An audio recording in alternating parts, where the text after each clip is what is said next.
Well, I think that you've made a good point in asking the second part of the question, which is that I don't think that you should be narrowly just focused on your own concerns, and I think people are going to take you far more seriously anyway if you clearly are interested more broadly on human rights issues. And as I said to you in answer to the very first question, there was a gap in provision, as it were, that people were concerned about political freedoms being abused, but very little interest in religious liberties.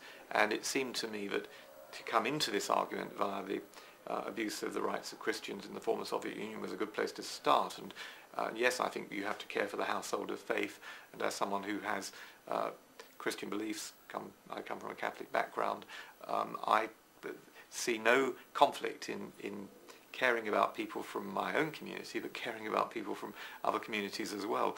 And non-believers fall into that same category. I mean, I wouldn't turn a blind eye to someone suffering merely because they had no religious beliefs, so let me make that clear as well. And religion itself can sometimes be responsible for suffering, though it must be said in parenthesis that the 20th century ideologies that led to the deaths of millions of people, Eric Hobsbawm, the Marxist historian, puts the number at over 137 million people, he says, who died as a result of secular ideologies.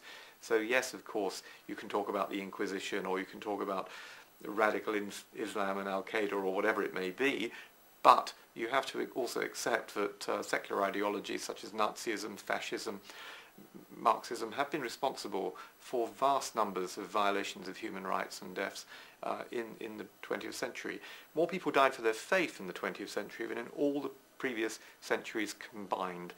So there is an issue here that we have to address seriously, and I think that's why it's good that an organisation like Jubilee tries to do that. For myself, why am I interested? Because the book of Genesis tells us that every man, every woman is made in the image of God, imago Dei, that we're all made in the image of our Creator. So regardless of people's colour, their creed, their sex, their orientation, their class, wherever they may come from, all those are pretty irrelevant to me. I mean, the issue is every person is unique from the womb to the tomb, and we should show always an indefatigable commitment to upholding human dignity and human rights.